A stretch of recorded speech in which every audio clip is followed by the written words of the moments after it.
Vous constaterez en vous tournant vers la conscience divine et en lui demandant ardemment son aide, combien vous serez soutenu. Vous vous libérerez des pensées et réactions indésirables, et le rire vous viendra de plus en plus spontanément. Vos tensions disparaîtront, vos pensées s'allégeront, vos relations seront plus faciles, affectueuses, bienveillantes. Vous deviendrez plus conscient de la vie elle-même, de tout ce qu'elle peut vous offrir, vous montrer, vous faire vivre. Vous tirerez davantage de joie, de plaisir simple, serez moins blasé dans vos appétits, consommerez moins de nourriture, de divertissement. Vous vous sentirez plus heureux, seul avec vous-même, et finirez par vous réjouir en votre seule compagnie, car la conscience divine infusera votre conscience humaine de son propre état sublime de bien-être. Petit à petit, vous retournerez à votre état d'enfant, qui contemple le monde d'un œil heureux et curieux. Il ne s'agit pas là de sénilité, il s'agit d'un état plus conscient et vibrant, quel que soit votre âge. C'est l'état d'être dont je parlais quand je disais « à moins que vous redeveniez comme de petits enfants, vous n'entrerez pas dans le royaume des cieux ». En fait, j'ai dit que lorsque vous entrez dans le royaume des cieux, vous devenez comme un petit enfant, un enfant émerveillé et joyeux. Je donne ces lettres au monde afin que ceux qui les lisent et les absorbent puissent finalement entrer dans le royaume des cieux et atteindre cette joie qui provient de la pureté de l'esprit et de l'innocence. Si vous participez à des ateliers d'exercice spirituel où l'on vous demande d'imaginer certaines conditions, soyez sûr qu'en suivant de telles instructions, vous resterez enraciné dans la dimension matérielle de l'ego. L'imagination n'a rien en commun avec l'esprit. L'imagination est l'exercice de votre propre conscience humaine que vous devez transcender pour accéder à des niveaux supérieurs de conscience spirituelle. Ces niveaux ne sont pas imaginaires. Ce sont des niveaux de réalité, des niveaux spirituels réguliers de fréquences vibratoires de la conscience spirituelle. Les fréquences spirituelles sont celles de la conscience spirituelle divine et non celles de l'imagination mentale terrestre. Soyez donc vigilants quant au choix de vos enseignants. Seule l'immobilité et le silence absolu de votre conscience ouvriront les portes qui permettront à la conscience divine d'entrer dans votre esprit. Et c'est là que ce que tout le monde devrait rechercher. Si vous avez soif et avez besoin de boire, pourquoi imaginer que vous êtes à côté d'un lac? Allez au lac lui-même et buvez son eau pure et rafraîchissante. Je répète, l'imagination n'est pas spirituelle. C'est l'exercice de votre volonté au sein de votre niveau actuel de conscience. À vous qui êtes parvenus à comprendre la vérité concernant qui vous êtes en réalité, je veux parler du problème mondial du racisme. Sachez que les propos sur le racisme viennent uniquement de l'ego des gens, s'étant eux-mêmes sentis méprisés et rejetés suite à leur appartenance raciale. Ces sentiments sont si profondément enracinés dans le moi que quels que soient les changements vécus et l'avancée de ces gens dans la vie, quand bien même ils deviendraient de grands personnages sur le devant de la scène mondiale, ils garderaient un sentiment d'inéquation et du ressentiment contre ceux qui, autrefois, firent naître leur sentiment d'infériorité. Vous avez bien compris qu'un tel sentiment d'infériorité n'est pas le propre des races noires. Vivant par exemple ce sentiment d'extrême infériorité, la majorité des gens soumis au système des castes en Inde, aux distinctions des classes dans la culture européenne et les pays où priment les différences entre les personnes. Les gens dits haut placés ressentent eux aussi ces sentiments douloureux et déstabilisants de conditions sociales inférieures et ne sont donc jamais tout à fait à l'aise dans leur position d'autorité. Ce sentiment d'inéducation et d'infériorité sévit dans la race humaine, peu importe la position, la race ou l'éducation de l'individu. Le sentiment d'infériorité est en grande partie issu d'une couche très profonde de la psyché, reconnaissant que le comportement de l'ego est contraire aux principes les plus élevés de l'existence humaine. Lorsque cette pulsion d'infériorité naturelle et innée s'active au contact d'autres personnes apparemment plus prestigieuses ou ayant mieux réussi, elle devient alors insupportable. L'unique moyen de surmonter des sentiments raciaux douloureux de rejet, même chez des gens ayant réussi dans la vie, est de prendre clairement conscience que tous les bouleversements ethniques, les migrations, les arrivées d'étrangers et d'immigrés à la culture, à l'éducation et au langage différents, l'acceptation des modes de vie et traditions du pays d'accueil par ces populations, tout cela a permis que les diverses races occupent aujourd'hui des postes à responsabilité ou reçoivent pour certains une reconnaissance mondiale. Pour véritablement guérir sur le sujet et provoquer un nouvel afflux de vie, méditez, réfléchissez, pensez, interrogez la lumière divine jusqu'à pouvoir dire en toute sincérité : Seigneur, je suis profondément content et heureux que toutes ces choses terribles aient eu lieu. Grâce à elles, je suis là où je suis aujourd'hui. Grâce à elles, il m'est donné l'occasion de faire l'expérience des limites de mon endurance, de mon intellect, de mes émotions et de mes talents. Je peux mesurer mon propre accomplissement à celui d'autres races et peut-être apprendre à m'élever encore davantage au vu d'où je suis parti. Je te remercie de me donner la force, l'inspiration, de démontrer à travers moi l'égalité fondamentale de tous les hommes. J'adresse des pensées de gratitude et d'amour à tous ceux qui ont posé, il y a tant et tant d'années, les bases de mes acquis présents. Vous pouvez aussi réfléchir au fait qu'il est inévitable, selon les lois de l'existence, que les gens impliqués dans la traite des esclaves et autres tragédies passées, ou responsables de la douleur, de la torture d'autres humains, reviennent dans une nouvelle incarnation au sein de races piétinées et souffrent terriblement. S'ils sont nés de couleur noire, ils ont très certainement exigé bruyamment l'égalité et le traitement humain des Noirs. Certains pourraient même avoir été votre grand-père ou votre père dans une vie antérieure, et vous pourriez vous demander pourquoi la vie traite si mal ces pauvres âmes. Ou alors, les Blancs, qui mènent au toit les Noirs et les mettaient au cachot, pourraient aujourd'hui créer un nouveau bouleversement ailleurs, réincarné dans la classe sociale des races, qui se rebellent et vitupèrent contre le passé. Il pourrait bien s'agir d'un passé qu'ils avaient eux-mêmes contribué à créer.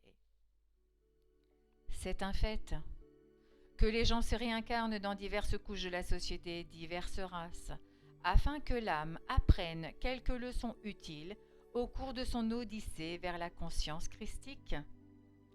Souvenez-vous du principe fondamental de l'existence. Vous créez vous-même vos lendemains. De plus, vous provoquerez la manifestation de tout ce dont vous avez besoin pour votre élévation, du moment que vous faites des efforts pour cela. Que vous en soyez conscient ou non, en tentant d'améliorer vos conditions de vie, vous accédez spontanément à des niveaux supérieurs de conscience spirituelle. Comme je vous l'ai déjà dit, la volonté divine est de libérer la création de toute tension. Par suite, les leçons nécessaires pour que vous accédiez à la conscience divine se manifesteront dans votre vie. Pardonnez donc, car vous ignorez tout du voyage de votre âme à travers de nombreux siècles d'existence terrestre. Vous ne savez rien de ce que vous-même avez fait dans des vies antérieures. Pardonnez le présent, pardonnez le passé et acceptez que beaucoup de bien en est découlé. Apprenez à bénir, à aimer ceux par lesquels vous croyez avoir été blessés, vous ou vos ancêtres. Et vous qui appartenez actuellement à une ethnie forte de vos privilèges, respectez les autres races et leurs problèmes et songez que vous pourriez vous aussi, dans une vie future, habiter un corps de défavorisés et expérimenter dans toute sa puissance ce que ressent un citoyen de deuxième classe. Réfléchissez aussi à vos vies antérieures. Méditez sur ce que vous pouvez avoir fait ou non pour causer votre situation présente. Telle est la vérité au sujet du racisme. Chacune des créatures vivant sous le soleil provient de la conscience divine, d'une manière ou d'une autre. Aux racines les plus profondes et intimes de votre être, vous êtes tous unis dans l'unité. Par conséquent, où se situe la différence ? Elle provient de l'évolution des espèces, de la génétique, du conditionnement, de l'enseignement traditionnel, des coutumes et des habitudes éducatives et familiales dans la relation à l'autre, de différences dans la manière de penser. Ce n'est pas la couleur de la peau qui vous divise. Un petit enfant, quelle que soit sa race ou sa couleur, trouvera du fait de son innocence et de sa spontanéité d'expression bon accueil dans le cœur de la plupart des adultes. C'est la conscience qui vous divise et se ressent à chaque niveau de votre être, car vous êtes tous, en dépit de votre corps matérialisé, des formes de conscience, exprimant des modèles de conscience et des formes de conscience, recevant de la part d'autrui des modèles de conscience. La conscience de chaque individu est sa réalité, non la couleur de sa peau ou son apparence, et c'est la conscience des gens qui attire ou rejette autrui. Soyez certain de ne surmonter vos préjugés raciaux que lorsque vos schémas de pensée mentaux et émotionnels, ainsi que les valeurs qui guident vos choix au quotidien, se seront accordés. Tant que cela n'est pas, il est inutile que les gens se mettent en colère les uns contre les autres parce qu'ils vivent des différences raciales. Elles sont inhérentes à la condition humaine. Si vous voulez être totalement accepté au sein d'une autre race, vous devrez changer vos valeurs, vos perceptions, vos idées, votre mode de vie et vos relations à autrui, afin de les adapter à ceux de cette race. Les différences raciales s'éteindront alors d'elles-mêmes. Si vous n'êtes pas prêt à assumer la conscience de la race que vous souhaitez rejoindre, reconnaissez, acceptez et respectez avec amour les différences de conscience. Personne n'a le droit d'exiger que vous ignoriez ces différences. Plus important que tout, choisissez les principes les plus élevés que le monde ait à vous offrir. Travaillez à les faire vôtres et à les mettre en œuvre. Alors toutes les couleurs de peau resplendiront d'une beauté intérieure nouvelle à laquelle personne ne résistera. Tous les hommes créeront des liens de parfaite harmonie. L'apparence physique que chaque race se modifiera à son tour et dégagera elle aussi une nouvelle beauté intérieure. Lorsque ces lettres auront été distribuées dans le monde entier, que les communautés de gens se réuniront pour vivre selon les lois de l'existence, elles découvriront qu'elles vivent des vies harmonieusement protégées, même si le chaos règne autour d'eux. En quelque lieu que ce soit, les gens unis pour apprendre à entrer et à vivre dans la totalité de l'être, que j'ai appelé le royaume des cieux, il y a 2000 ans, à coup sûr leur vie sera changée. Je vous encourage vivement à vous rassembler, parler de vos nombreuses bénédictions, remerciez sincèrement et du fond du cœur, élevez votre esprit en louant ceux qui vous a donné l'être. Méditez ensemble afin d'attirer la conscience divine à travers votre esprit dans la conscience du monde, afin que la nature du divin puisse de plus en plus imprégner la nature de la psyché du monde et de son amour transcendant. Vos groupes émettront une énergie de conscience spirituelle qui influencera les énergies mentales autour de vous. Rappelez-vous, le monde ne vivait pas une situation aussi fâcheuse et dangereuse au temps où les églises du monde entier se rencontraient le dimanche pour adorer Dieu. Ces temps sont maintenant révolus. Vous n'adorerez pas Dieu. Constituez-vous une solide compréhension de la conscience divine universellement présente. Son universalité et l'étendue de ses créativités s'enracineront de plus en plus fermement dans votre esprit par de sincères louanges. Dans le silence et l'immobilité, adressez-vous à la conscience divine et invitez-la, avec amour, à prendre possession de votre esprit, de votre cœur. Ainsi, petit à petit, vous vous unifierez et la conscience divine prendra de plus en plus possession du monde, comme telle était son intention dès le commencement. Je vous livre maintenant un petit mot concernant la réincarnation. Lorsqu'une âme est prête à entrer dans la vie terrestre pour sa prochaine période d'apprentissage terrestre, elle est attirée vers le ou les parents qui offrent les conditions lui permettant de réaliser l'étape suivante de son évolution spirituelle. Au moment de la conception, la vieille âme infuse sa conscience personnelle de ses vies antérieures et de sa progression spirituelle passée dans le processus de la conception, et elle devient l'âme de l'ovule fertilisé. Certaines mères sont presque immédiatement conscientes d'une conscience étrangère en elles. La nouvelle conscience que la mère reçoit en son sein affecte parfois profondément le cours de sa pensée, sa grossesse et son état de santé. Une fois l'enfant né, la mère sent qu'elle retourne à son soi normal. Les mères sensibles font souvent l'expérience d'une prise de conscience de la direction que prendra la vie de leur enfant et peuvent croire que ce discernement provient de ce qu'elles-mêmes souhaitent pour leur avenir de leur enfant. La réincarnation n'est ni aléatoire ni incohérente. Un plan détermine son action. Le but est toujours de fournir à l'âme, qui accomplit son voyage, des expériences nombreuses et d'une grande diversité, venant enrichir en connaissance du monde la bibliothèque cachée de l'âme. Elle vit des changements stimulants et nécessaires de scénarios, de famille, d'entourage, de caractéristiques génétiques, mais toujours le fil ténu du voyage de l'âme, enfoui dans le subconscient, refera surface pour diriger la présente incarnation, bien que la personne puisse en être totalement inconsciente. C'est pourquoi les caractéristiques, les opinions prononcées ou les ambitions passionnées se perpétuent parfois d'une incarnation à l'autre.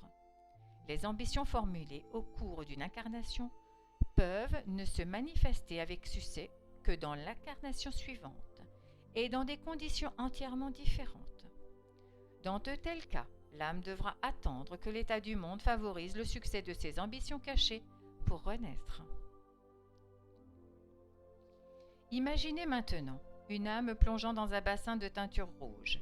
Elle en émerge rouge, vif, s'incarne en personne rouge, aux tendances raciales innées rouges, reçoit dès son enfance une éducation de rouge. Vous comprendrez que cette âme quitte cette vie avec beaucoup de rouge dans sa conscience. Ensuite, voyez-la plonger dans un bassin de teinture bleue. Cette fois, elle en émerge bleue, avec toutes les caractéristiques du bleu, et adopte le mode de vie du peuple bleu. En quittant à nouveau le monde, elle cumulera des mémoires de conscience bleue mélangées au rouge, et ainsi de suite. Vie après vie, la même âme évolue et emmagasine de multiples expériences de couleurs, de religions, de statuts, de mariage, de sexe, de pays, de politique, jusqu'à constater, au final, l'infinité des mélanges, décider qu'elle est fatiguée de toutes ces combinaisons de couleurs et ne plus aspirer qu'à ascensionner dans la lumière. Alors, son véritable voyage spirituel commence. Progressivement, de vie en vie, elle se débarrasse du rouge, du bleu, du jaune, du vert, du noir, du brun, du pourpre, accumulés dans ses vies passées, jusqu'à être finalement libérée de toutes les illusions et faux concepts. L'âme quitte alors la vie dans la lumière. Et la réincarnation n'est plus nécessaire. L'âme est forte, pleine de ressources, créative, mais dont son individualité est encore intacte et elle commence à ascensionner dans les différents niveaux de lumière spirituelle, au-delà des fréquences vibratoires du monde. Je l'ai dit dans cette lettre et vous le redis, je suis constamment avec vous, irradiant la vérité de l'être dans les consciences. Plus vous lirez ces lettres, plus vous prendrez conscience de ma présence et de mon amour. À travers notre contact, mes intentions pleines d'amour pour vous s'accompliront. Vous seul pouvez rompre le contact. J'irradie l'amour vers vous, que vous puissiez ou non le ressentir. Je vous laisse mon amour et j'aspire ardemment à votre prompt voyage dans la lumière spirituelle.